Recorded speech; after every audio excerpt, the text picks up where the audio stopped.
1 मे पर्यंत रायगडावरील वाघ्या कुत्र्याचा पुतळा हटवावा, संभाजी ब्रिगेडचा राज्य सरकारला अल्टिमेटम.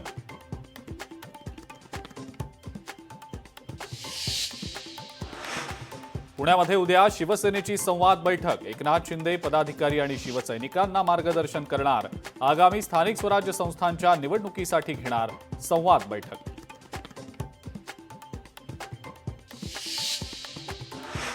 ओडिशा विधानसभेबाहेर काँग्रेसचं आंदोलन. काँग्रेसच्या 14 आमदारांच्या निलंबनाविरोधात आंदोलन.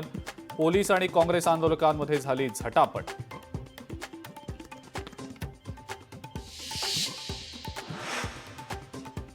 गुढीपाडवा मेळाव्यासाठी मनसेची जय्यत तयारी. नाशिकहून 10,000 मनसैनिक मुंबईत येणार.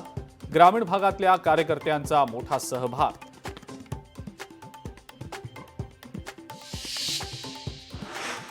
उत्तर प्रदेशच्या संभलमध्ये घरांच्या छतावर रस्त्यांवरील नमाजावर बंदी.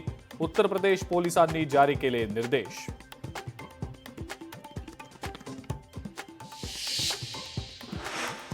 मंत्रालयातील पाणी पुरवठा पुन्हा सुरू. पाणी पुरवठा करणाऱ्या पाईपलाईनमधला बिघाड दुरुस्त.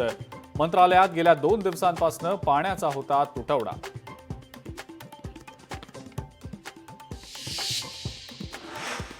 कल्याण डोंबिवलीतल्या अनधिकृत 65 इमारतींमधल्या नागरिकांना बेघर होऊ देणार नाही. मुख्यमंत्री फडणवीसांनी केली घोषणा.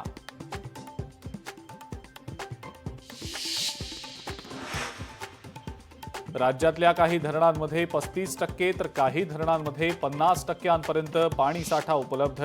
उन्हाळ्यात पिण्याच्या पाण्याबाबत राज्य सरकारकडून करण्यात आलं नियोजन.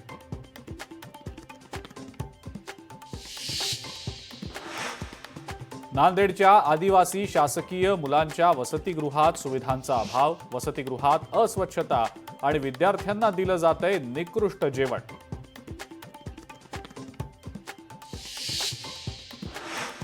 नाशिक शहरात स्मार्ट सिटीनं केलेल्या कामांची चौकशी करण्याची काँग्रेसची प्रशासनाकडे मागणी. पालिका आयुक्त, जिल्हाधिकारी आणि विभागीय आयुक्तांना निवेदन देऊनही कारवाई होत नसल्याचा आरोप.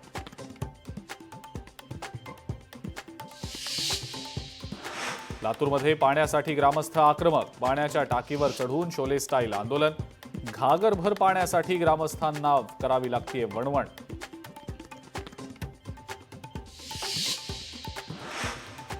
आणि श्रीवर्धन म्हसळा मार्गावर धावत्या ट्रेलरला आग. पोलीस आणि अग्निशमन दल घटनास्थळी दाखल. सुदैवानं जीवितहानी नाही.